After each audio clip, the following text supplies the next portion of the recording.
제가 목사가 된 게 참 축복인 게, 제가 이제 예배를 인도하지 않을 때 한국에 가서 이제 예배를 참석하는 그런 때가 잠깐 기억났습니다. 굉장히 편했습니다. 편한 마음으로, 아주 가벼운 마음으로 예배에 참석했습니다.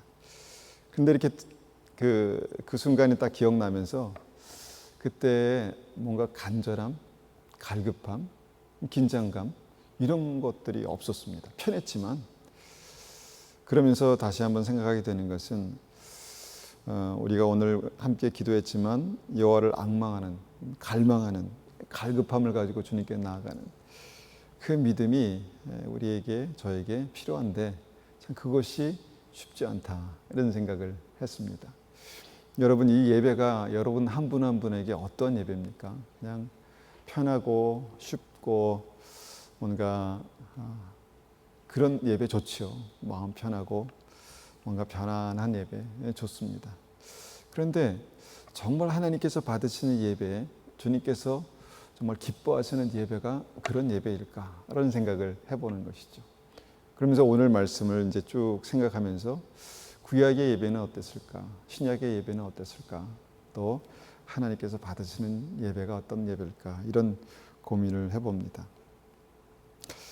그런 관점에서 오늘 함께 나눌 말씀의 제목은요, 떨며 즐거워하라입니다. 떨며 즐거워하라. 우리가 이제 두렵고 떨림으로 너의 구원을 이루라.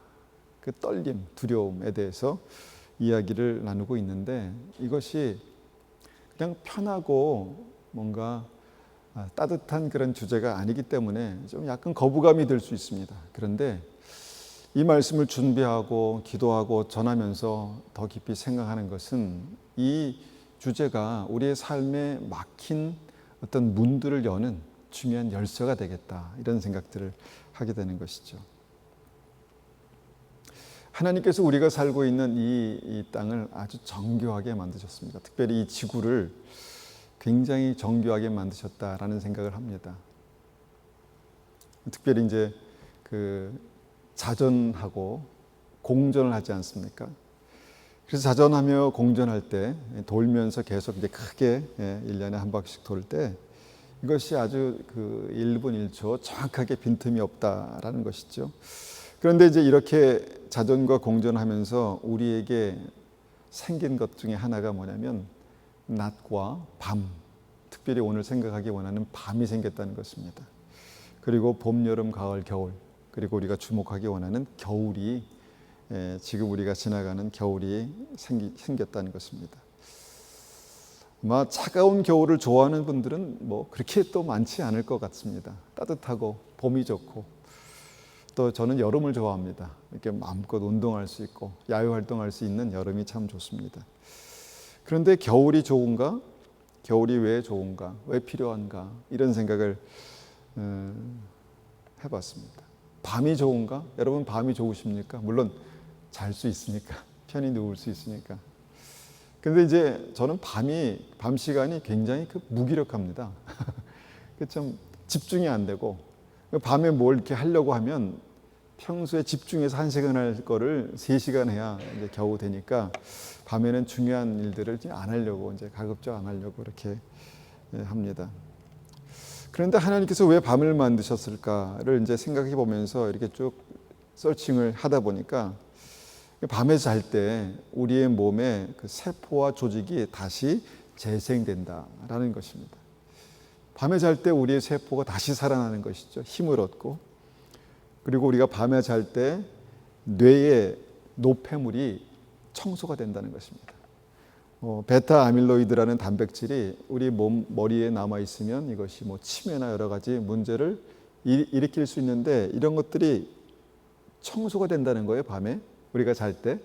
그리고 우리의 기억 속에서 불필요한 것들, 뭔가 복잡한 것들이 정리가 된다는 것입니다. 그래서 감정과 뭔가 이 사고가 또 다시 재생되는. 그리고 이전에도 한번 나눴지만 몸의 호르몬이, 면역 체계가 다시 회복되는 일들이 밤에 나타납니다. 그래서 밤에 자는 게 밤이 굉장히 중요하다. 물론 낮에 활동하고 여러 가지 일을 하고 물론 중요하지만 밤에 이 밤 시간이 우리 몸에 내일을 위해서 굉장히 중요하다라는 생각을 하게 되는 것이죠. 겨울은 어떻습니까? 이 추운 겨울이 빨리 지나갔으면 좋겠다. 눈비 오는 겨울 미끄럽고. 그런데 이제 이 겨울에 하나님께서 만든 이 지구, 이 자연이 회복된다는 것입니다. 겨울에 이제 나무들이 잎을 떨어뜨리고 그때 에너지를 절약하고, 그리고 대부분의 동물들은 이제 쉬면서 잠을 자면서 생명력을 다시 회복시키는 그런 역사가 나타난다는 것이죠. 지구는 또 물을 얼려서 정말 내년 봄에 다시 생명을 돋게 하고 일으키기 하기 위해서 이제 잘 물을 저장해 두는 어떤 그 일들이 이제 그 눈과 얼음으로 그렇게 얼리는 것이다, 이렇게 이제 얘기하더라고요. 그리고 추운 겨울 해충과 곰팡이, 바이러스 이런 것들을 죽이는, 다시 그래서 회복시키는 재창조의 역사가 일어난다는 것입니다. 제가 왜 이런 장황한 밤과 겨울을 그렇게 뭔가 칭송하는 일을 이제 얘기를 하는가? 우리 인생에도 그런 어두운 밤을 지나는 시기가 있다는 것입니다. 혹시 어떤 분들에게는 지금이 나에게 어두운 밤이야, 지금이 나에게 추운 겨울이야 라고 그렇게 얘기할 수 있는 그런 힘들고 어렵고 차갑고 음침한 그런 시간들이 우리가 그런 시간들을 지날 때가 있다는 것입니다. 물론 싫죠? 싫습니다. 그런데 오늘 말씀드린 것처럼 그 어두운 밤과 그 차가운 겨울 같은 인생이 우리의 삶의 믿음에 얼마나 큰 축복인지를 지금 증거하고 있다는 것입니다. 하나님께서 사랑하시는 다윗, 주님께서 택하시고 기름 부으신 다윗, 그의 인생에 밝은 빛만 있었을까? 하나님께서 함께 하시니까 뭔가 희망찬 미래만 있었을까? 아니었다는 것입니다. 우리가 아는 바와 같이 그에게 차가운 밤과 겨울이 있었습니다. 그런데 그 은혜 가운데 다윗이 어떤 믿음을 배우게 되는데, 그것이 오늘 주제의, 오늘 말씀의 제목과 같습니다. 무엇이냐면 떨며 즐거워했다는 것입니다.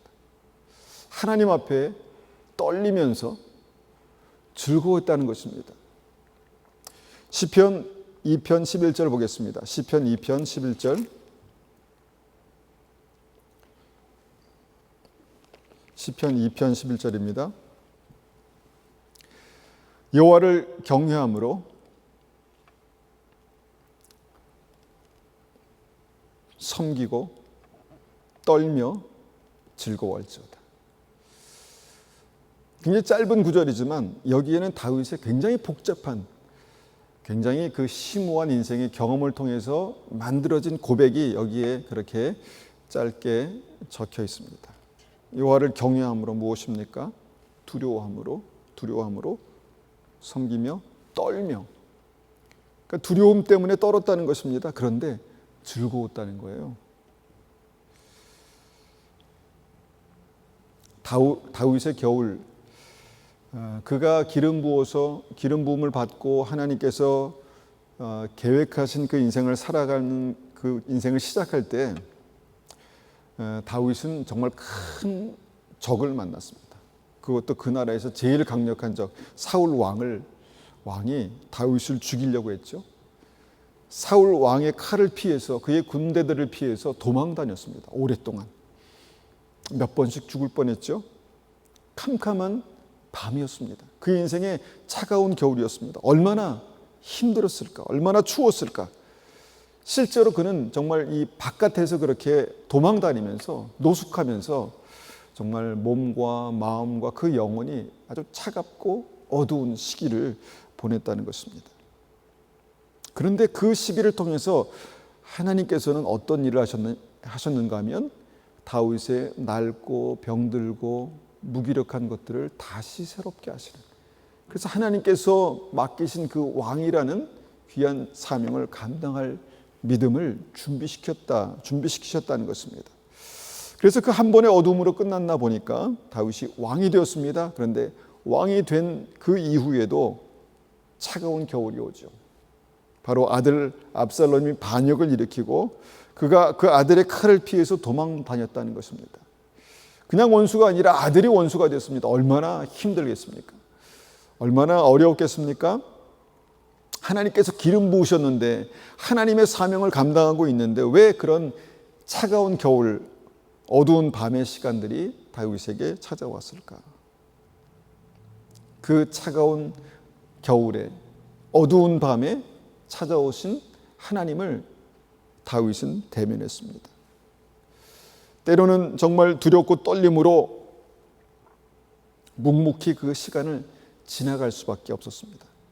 그런데 그 가운데 함께 하시는 하나님, 역사하시는 하나님, 힘주시는 하나님, 기름 부으시는 하나님 만나면서 기뻐했다는 것입니다.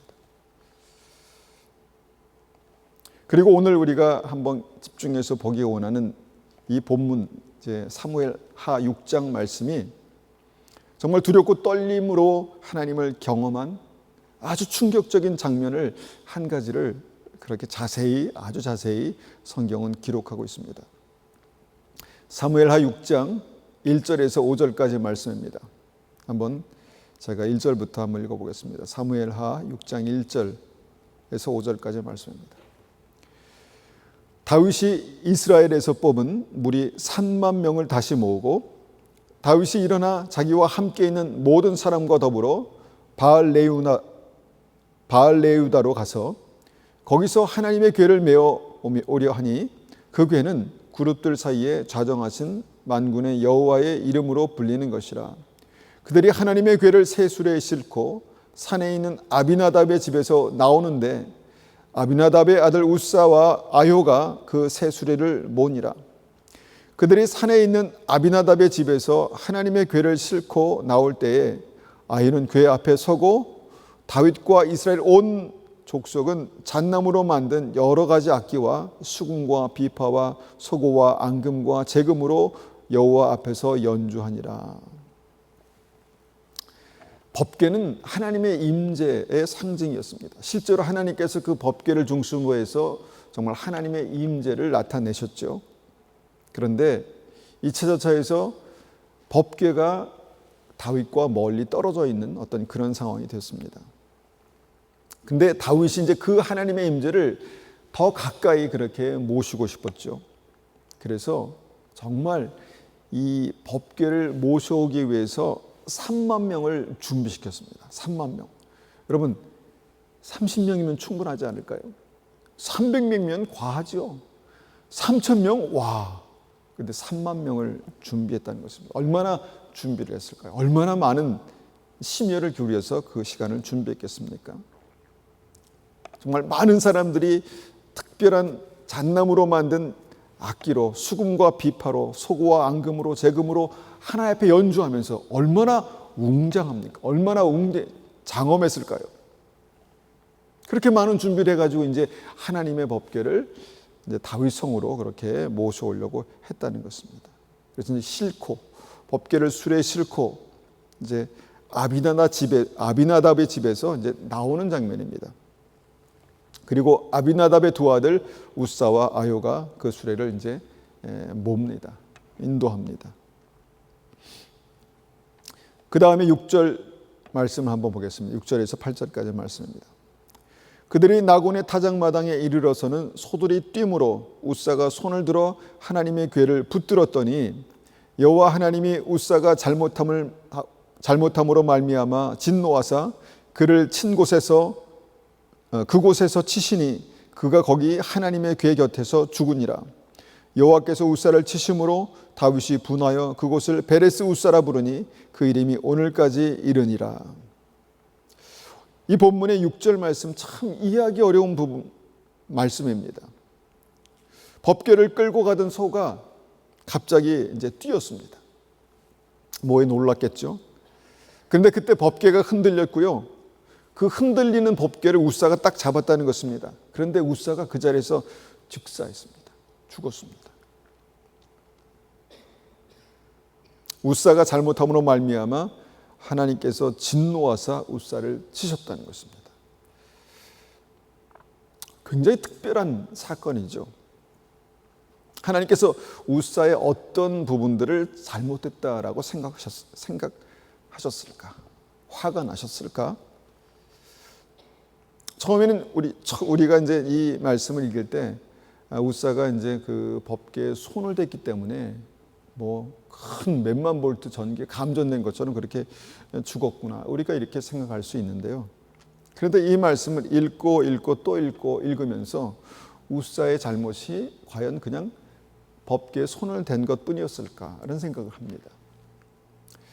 이 법궤가요, 아비나답의 집에 20년 동안 있었습니다. 그러니까 처음에 우리가 어떤 새로운 것들을 접하면 뭔가 긴장도 되고 뭔가 특별한 그런 생각이 듭니다. 그런데 그것이 하루가 지나고 이틀이 지나고 1년이 지나고 10년이 지나고 20년이 되면 어떨까요? 익숙해진다는 것입니다. 쉬워진다는 것입니다. 법궤에 손을 대지 않고 어떻게 법궤를 운반합니까? 먼지라도 털라치면 뭐 20년 동안 보관하는 기간 동안에 정말 손 하나 까딱 하지 않고 어떻게 법궤를 보관할 수 있겠습니까? 그러니까 손을 댔다 그 자체가 문제라기보다 어떤 마음으로 손을 댔는가? 하나님께서 그 법궤에 대해서 무슨 말씀을 하셨는가? 그리고 그 말씀을 가지고 정말 두렵고 떨림으로 하나님의 임재 앞에 서는 것들이 처음에는 그랬는데 그게 점점 가벼워지고 익숙해지면서 하나님의 법궤를 대하는 그 태도가 가벼워졌다는 것입니다. 쉬워졌다는 것입니다. 그러니까 오늘 이제 우리가 주제와 함께 이렇게 생각해 보면 하나님을 대하는 믿음에 대해서 두렵고 떨림이 없어진 것입니다. 여러분 20년 동안 그냥 평범했습니다. 그들의 삶이 평범했습니다. 그래서 그냥 그 법궤가 그냥 쉬워졌다는 것입니다. 그런데 이제 법궤가 나오는 그날 소가 뛰니까 짜증이 났겠죠. 그런데 법궤가 흔들리네요. 그러니까 덥석 그냥 잡았다는 것입니다. 그런데 그 순간 하나님께서 웃사를 치시고 그가 즉사하는 어떤 그런 장면. 은혜가 되지 않습니다. 뭔가 하나님에 대해서 이해가 되지 않습니다. 그런 말씀이 여기에 아주 자세하게 기록되어 있다는 것입니다. 9절 말씀 보겠습니다. 이때 다윗이 이렇게 반응합니다. 다윗이 그날의 여호와를 두려워하여 이르되 여호와의 궤가 어찌 내게로 오리오 하고 다윗이 여호와의 궤를 옮겨 다윗성 자기에게로 메어가기를 즐겨하지 아니하고 가드 사람 오베데돔의 집으로 메어간지라. 다윗이 법궤를 모셔오려고 얼마나 공을 들였습니까? 3만 명을 준비해서요. 그냥 3만 명 모여라 해서 모였겠습니까? 준비했습니다. 찬양을 준비하고 정말 공을 들였습니다. 그런데 그렇게 준비된 자리에서 다윗은 하나님의 진노를 본 것입니다. 그리고 다윗은 정말 두렵고 떨렸습니다. 두렵고 떨었습니다. 다시 말하면 그때 다윗은요, 새로운 차원의 두렵고 떨림을 배웠습니다. 즉사한 것입니다. 하나님의 법궤를 모셔오다가 그래서 그 순간 그 트라우마, 우리가 요새는 트라우마라고 얘기하죠. 그 충격으로 법궤를 성으로 모셔올 수가 없었습니다. 그리고 다윗은 그 법궤를 일단 오벳 에돔의 집으로 그렇게 보냅니다. 그런데 여러분 생각해 보십시오. 오벳 에돔은 무슨 죄입니까? 다윗이 왕이기 때문에 여기 아직 준비가 안 됐다. 이 법궤를 오벳 에돔의 집으로 보내라. 이렇게 이제 명령했는데 오벳 에돔은 얼마나 두려웠겠습니까? 오벳 에돔도 그 법궤를 봤습니다. 그리고 그 법궤를 만지는 웃사가 즉사하는 것을 보았다는 것이죠. 법궤를 집으로 모셔왔는데 그가 숨이나 제대로 쉴 수 있었겠습니까? 그 앞을 걸어 다니기나 했겠습니까? 근데 성경에는 이런 두려움, 아마 이 장면에 어떤 다윗의 삶의 두려움이 극대화되는 어떤 그런 장면을 오늘 말씀에서 보게 된다는 것입니다. 우리가 이제 이건 구약의 이야기구나 라고만 우리가 생각해 볼 수 있는데 아닙니다. 신약에도 이와 비슷한 말씀이 있습니다. 사도행전 5장 1절에서 6절까지의 말씀을 한번 보겠습니다. 아나니아라 하는 사람이 그의 아내 삽비라와 더불어 소유를 팔아 그 값에서 얼마를 감추매 그 아내도 알더라. 얼마만 가져다가 사도들의 발 앞에 두니 베드로가 이르되 아나니아야 어찌하여 사단이 내 마음에 가득하여 내가 성령을 속이고 땅값 얼마를 감추었느냐. 땅이 그대로 있을 때에는 내 땅이 아니며 판 후에도 내 마음대로 할 수가 없더냐. 어찌하여 이 일을 내 마음에 두었느냐. 사람에게 거짓말한 것이 아니요 하나님께로다. 아나니아가 이 말을 듣고 엎드려져 혼이 떠나서 이 일을 듣는 사람이 다 크게 두려워하더라. 여러분, 이 사도행전이 어떤 책입니까? 주님께서 십자가 달리시고 승리하시고 우리 죄를 사하시고 구원의 문을 여셨습니다. 그리고 성령이 오시고 많은 사람들이 정말 하나님의 영에 취해서 찬송하며 하는 새로운 부흥의 시간을 맞이하는 그런 때입니다.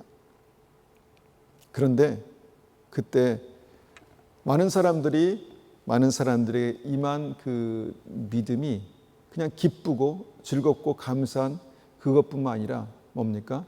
두려움이 임했다는 것입니다. 두려움이 임했습니다. 다 크게 두려워하더라. 두려움이 임했습니다. 하나님의 임재에 대한 두려움, 성령의 역사에 대한 두려움, 그 두려움이 임했다는 것입니다.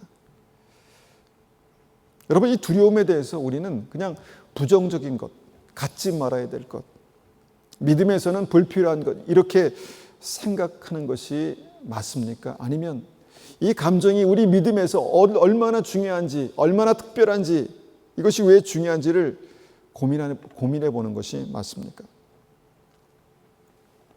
우사가 즉사한 참혹한 사건 이후에 다윗은 법궤를 모셔오지 못할 정도로 두려워했습니다.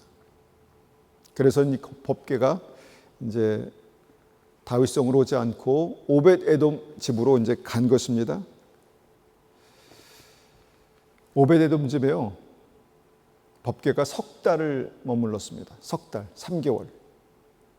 아마 석 달이요 30년 같지 않았을까 생각됩니다. 하루가 1000년 같다는 말이 실제가 되지 않았을까 생각합니다.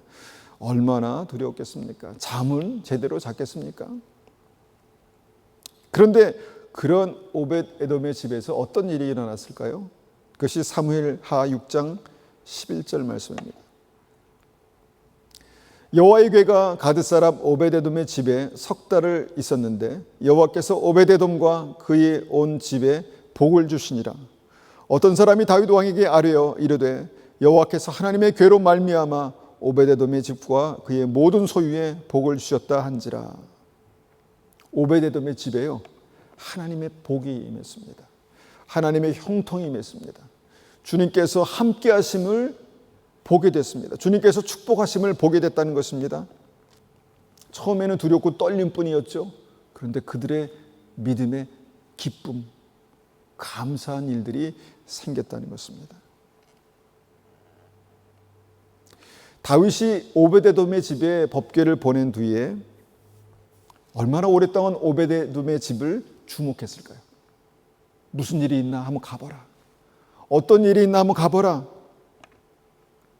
그런데 그것을 바라보는 다윗이 새로운 것을 보았습니다.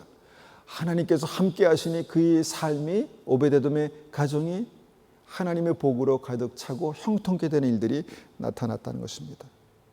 그냥 두려움만 있었던 다윗의 믿음에 이번에도 소망이 생겼습니다. 믿음이 기쁨이 되었습니다. 두려움이 기쁨이 되었습니다.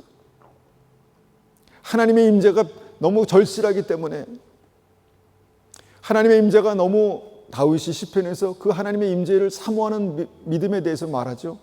정말 여호와를 갈망하는 그 믿음이 얼마나 큰지에 대해서 시편 많은 곳에서 이야기합니다. 근데 그 믿음으로 이제 다윗이 하나님의 궤를 다윗성으로 모셔오는 그런 장면입니다. 사무엘하 6장 12절 이하 말씀입니다. 어떤 사람이 다윗 왕에게 아뢰어 이르되 여호와께서 하나님의 괴로 말미암아 오벳에돔의 집과 그의 모든 소유에 복을 주셨다 한지라 다윗이 가서 하나님의 괴를 기쁨으로 메고 오벳에돔의 집에서 다윗성으로 올라갈세. 다윗의 기쁨이 여기에 나오는데요. 어떤 기쁨이었을까? 그냥 단순히 기쁨, 우리가 이 단어로 그냥 기뻐하는구나 이렇게 생각했지만 여기에는 5만 가지의 어떤 감정이 집약된 정말 새로운 차원의 기쁨 아닐까 생각됩니다. 13절 봅니다. 여호와의 궤를 맨 사람이 6걸음을 가매 다윗이 소와 살찐 송아지로 제사를 드리고 6걸음을 얼마나 신중하게 걸어갔겠습니까? 흔들리지 않기 위해서. 이제는 이 법궤가 흔들리면 안 돼. 단단히 준비했겠죠. 6걸음을 성공적으로 뗀 다음에 하나님께 소와 살찐 송아지로 제사를 드렸다. 이렇게 말합니다. 그리고 다윗은 어떻게 합니까? 14절 다윗이 여호와 앞에서 힘을 다해서 춤을 추는데 그때 다윗의 베옷을 입었더라. 다윗과 온 이스라엘 족속이 즐거이 환호하며 나팔을 불고 여호와의 궤를 메어오니라. 오벳에돔의 집에서 하나님께서 그의 삶을 축복하시고 하나님께서 그의 삶을 형통케 하신 것을 본 다윗이 이제 법궤를 모셔오는 그런 장면에서 정말 두려움만 있었고 그 두려움으로 이제 어떻게 해야 될까 고민하는 그 이후에 소망을 보고 은혜를 보고 축복을 보면서 그의 삶에 기쁨이 임했다는 것입니다.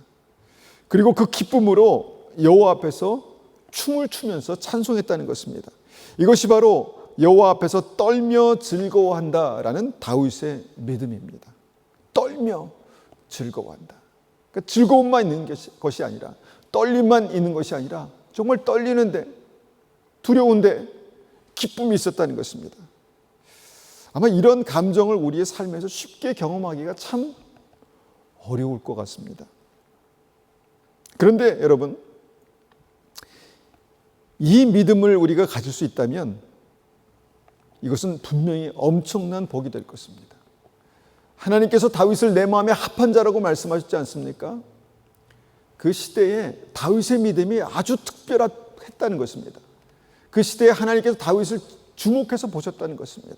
그에게 은혜를 주시고 승리를 주시고 형통을 주셨다는 것입니다. 왜냐하면 그의 믿음이 하나님의 마음에 딱 맞는 믿음이었다는 것입니다. 그런데 그 믿음에 무엇이 있었습니까? 떨며 즐거워할 수 있는 그 믿음이 있었다는 것입니다. 우리에게 이 믿음이 이해가 되고 이 믿음이 그렇게 우리의 삶에 임하기를 원합니다. 회복되기를 원합니다. 그러면 이 두렵고 떨리는 믿음에 대한 예수님의 평가는 뭘까요? 예수님께서는 뭐라고 말씀하셨을까? 누가복음 7장에 그 해답이 나옵니다. 누가복음 7장 6절 이하를 봅니다. 예수께서 함께 가실 때 이에 그 집에 멀지 아니하며 백부장이 벗들을 보내어 이르되 주여 수고하지 마옵소서 내 집에 들어오심을 나는 감당하지 못하겠나이다. 그러므로 내가 주께 나아가기도 감당하지 못할 줄을 알았나이다. 말씀만 하사 내 하인을 낫게 하소서. 나도 남의 수하에 든 사람이요 내 아래에도 병사가 있으니 이더러 가라 하면 가고 저더러 오라 하면 오고 내 정도로 이것을 하라 하면 하나이다. 예수께서 들으시고 그를 놀랍게 여겨 이르시되 놀랍게 여겨 돌이켜사 따르는 무리에게 이르시되 내가 너에게 이르노니 이스라엘 중에도 이만한 믿음은 찾아보지 못하였노라 하시더라. 백부장의 종이 병들어서요 주님의 은혜가 필요했습니다. 그렇다면 백부장은 주님께 달려가서 주님 도와주십시오 그렇게 얘기했어야 했는데 그러질 못했습니다. 왜 그랬을까요? 말씀 보니까 감당하지 못하겠습니다 이렇게 말합니다. 여러분 이것을 우리가 예의상 그냥 가기 싫어서 제가 직접 만나는 거 감당하지 못하겠습니다 이렇게 받으시면 안 됩니다. 주님께서 이 감당하지 못하겠습니다라는 이 백부장의 중심을 보셨다는 것입니다. 내가 감당하지 못하겠나이다. 주님께서 내 집에 오심을 감당하지 못하겠나이다. 주님 떨립니다. 주님 두렵습니다. 내 앞에선 주님 앞에선 나의 모습이 너무너무 부끄럽습니다. 여러분, 이 감당하지 못할 이 감정, 우리가 두려움이라는 어떤 이 경외라는 이 감정을 우리가 집중해서 보고 있는데, 여러분 이 감정이 어떤 감정일까를 한번 내 그 감정을 이입시켜서 한번 생각해 보십시오. 여러분, 하나님의 임재 앞에 나오는 것, 주님의 영광을 직접 뵙는 것이 감당이 안 됩니다라는 그런 느낌을 가져본 적이 있습니까? 하나님 앞에 예배당에 나오는 게 감당이 안 됩니다. 제가 이전에 한번 말씀드렸던 것 같은데, 제가 어릴 때요, 믿음을 처음 배울 때, 초등학교 들어가기 전인 것 같습니다. 그때 이 제단에 한번 올라올 일이 있었습니다. 그런데 올라갈 때 어떻게 올라가야 되나? 신발을 어떻게 벗고 신발을 어떻게 놓고 여기 올라가면 괜찮을까? 그래서 올라왔습니다. 그때 굉장히 떨리더라고요. 굉장히. 그런데 지금은 익숙해졌습니다. 물론 말씀을 전하며 예배를 인도할 때 저에게도 늘 떨림이 있습니다. 그런데 뭔가 그때 순수한 어린아이가 뭔가 새로운 어떤 하나님? 살아계신 하나님? 그 하나님 앞에 더 가까이 나간다는 것을 생각했을 때 그 떨림.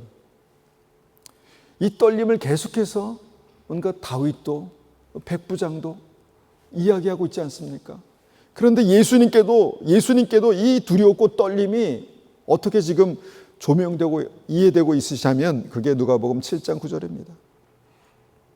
예수께서 들으시고 그를 놀랍게 여겨 돌이키사 따르는 무리에게 이르시되 내가 너에게 이르노니 이스라엘 중에도 이만한 믿음은 찾아보지 못하였노라 하시더라.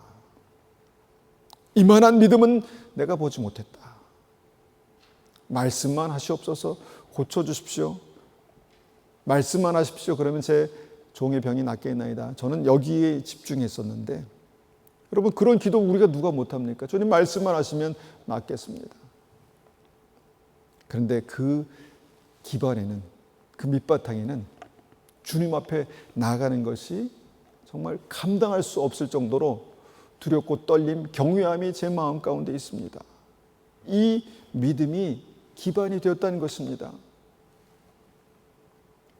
예수님은 백부장의 이 믿음에 놀라셨습니다. 그리고 엄청나게 칭찬했죠. 이스라엘에게는 많은 믿음의 사람, 하나님을 믿는 사람들이 있었겠죠. 그리고 그의 제자들도, 예수님의 제자들도 있었습니다. 그런데 그들보다도 더 온전한 믿음이었다라는 말씀을 무명의 백부장이 하신 것입니다.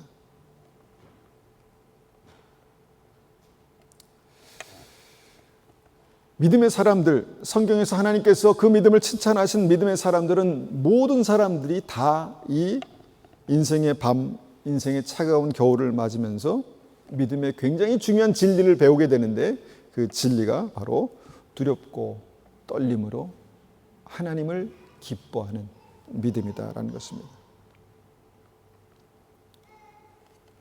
여러분, 우리가 이 두려움을 잊어버렸습니다. 그리고 이 두려움을 굉장히 폄하하고 있습니다. 좋으신 하나님 앞에 왜 두려움을 가져? 그게 맞는 믿음이야? 이렇게 말합니다. 이 시대가 하나님이 익숙해졌습니다. 복음이 익숙해지고 믿음이 익숙해졌습니다. 그리고 오래 신앙생활 하면서 더 그렇게 됐습니다. 그래서 그냥 참여하는 것, 그냥 바라보는 것 정도로 그냥 좋게 합니다. 그런데 정말 하나님 앞에 내가 지금 하나님을 대면하고 있다면 내 마음이, 내 믿음이 어떨까를 한번 상상하면서 우리가 그 온전한 믿음, 두렵고 떨림으로 떨며 즐거워하는 그 믿음이 우리의 삶 가운데 회복되면 참 너무너무 귀하겠다, 이런 생각을 합니다. 저의 믿음도 그렇게 되기를 원합니다. 정말 하나님 앞에 그냥 쉬운 믿음이 아니라, 가벼운 믿음이 아니라 떨며 즐거워하는 믿음, 떨며 즐거워하는 믿음, 그 믿음이 회복되기를 원합니다. 다윗이 그런 믿음으로 주님 앞에 나아갔습니다. 그 믿음으로 법궤에서 춤을 추었습니다. 그런데 춤을 추는 그 와중에 다윗의 가장 가까운 곳에서 가장 가까웠던 사람, 그 사람이 다윗을 평가했던 어떤 그런 장면이, 평가하는 장면이 나옵니다. 바로 다윗의 부인이었던 미갈입니다. 16절입니다. 여호와의 궤가 다윗성으로 들어올 때 사울의 딸 미갈이 창으로 내다보다가 다윗 왕이 여호와 앞에 뛰놀며 춤추는 것을 보고 심중에 그를 업신여기니라. 다윗이 자기의 가족에게 축복하러 들어오매 사울의 딸 미갈이 나와서 다윗을 맞으며 이르되 이스라엘 왕이 오늘 어떻게 영어로우신지, 비꼬는 것이죠. 어떻게 영어로우신지 방탕한 자가 염치 없이 자기 몸을 드러내는 것처럼 오늘 그의 신복의 계집종의 눈앞에서 몸을 드러내셨도다 하니, 미갈은요, 이 다윗의 떨며 즐거워하는 믿음을 도저히 이해할 수 없었습니다. 떨며 즐거워하는 그 춤, 그 예배를 도저히 이해할 수가 없었습니다. 그냥 미갈의 눈에는 다윗의 그 믿음이 방탕하고 염치 없고 수치스러운 행동으로만 그렇게 생각되었다는 것이죠. 여러분, 이 믿음을 우리가 그냥 듣는다고 본다고 이해할 수 있는 것이 아닙니다. 이 믿음은 하나님께서 우리의 삶 가운데 임하셔서, 정말 하나님께서 우리의 삶 가운데 역사하셔서 하나님의 임재가 실제구나, 주님의 역사가 실제구나, 전능하신 주님께서 우리의 삶을 붙들고 계신 게 실제구나라는 것을 내가 경험해야 합니다. 다윗처럼 직접 경험할 때 여러분 그 믿음이 온전케 될 수 있습니다. 저와 우리 한 분 한 분 성도님들 삶 속에 이 믿음이 경험되길 원합니다. 그런데 미갈은 다윗에 가까이 있었던 미갈은 이 믿음을 배우지 못했습니다. 사울의 딸, 아마 사울의 영향도 있었을 것 같습니다. 사울도 그렇지 못했죠. 하나님을 경외하지 못했죠. 근데 이 믿음을 가진 미갈이 다윗을 이해할 수 없었습니다. 그런데 그 미갈에게 어떤 일이 일어났는가 성경은 아주 짧게 기록합니다. 사무엘하 6장 23절입니다. 미갈에게는 죽는 날까지 자식이 없으니라. 미갈에게는 죽는 날까지 자식이 없으니라. 하나님의 은혜의 통로가 막혔다는 것입니다. 저주까지는 아니겠죠. 그런데 하나님의 축복과 은혜의 통로가 막혔다는 것입니다. 성경은 왜 이것을 다윗과 대조해서, 다윗의 예배와 떨며 즐거워하는 다윗의 예배와 대조해서 그 본문의 맨 마지막에 짧게 기록했을까? 우리가 다윗과 같은 믿음으로 주님 앞에 떨며 즐거워할 수 있을까? 내가 주님 앞에 그런 믿음으로 춤을 출 수 있을까? 아니면 멀리서 바라보면서 그건 아니야, 그건 너무 과해, 그거는 건강한 믿음이 아니라 이렇게 평가하고 말 것인가?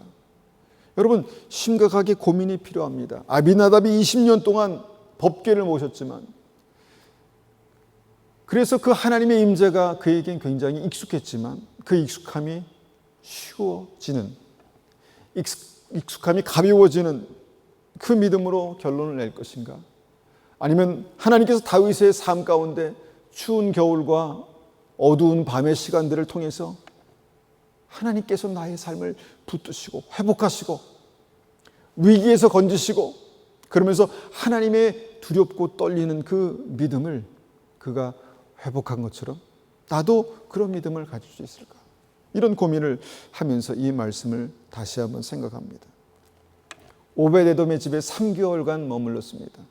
그리고 그 3개월은 정말 떨리는 시간이었을 것입니다. 여러분, 우리가 짧은 예배를 드립니다. 그런데 이 예배가 주님 앞에 하나님의 임재에 집중하고 주의 말씀에 집중해서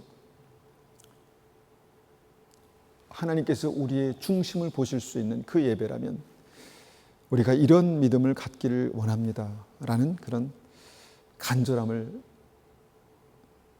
전하게 됩니다. 떨며 즐거워할지어다. 떨며 즐거워할지어다. 여러분, 이 믿음이 우리의 삶 가운데 실제가 되기를 원합니다.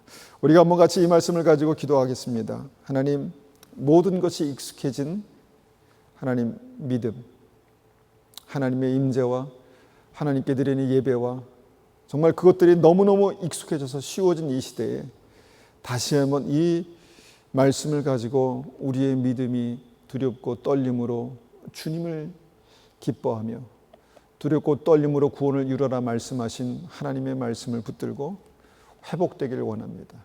혹시나 우리의 삶이 어두운 밤을 지나고 인생의 추운 겨울을 지나갈 때 다시 한번 그 믿음으로 새롭게 하시는 주님의 은혜 가운데 우리가 회복되기를 간절히 원합니다. 그렇게 한번 같이 기도하겠습니다.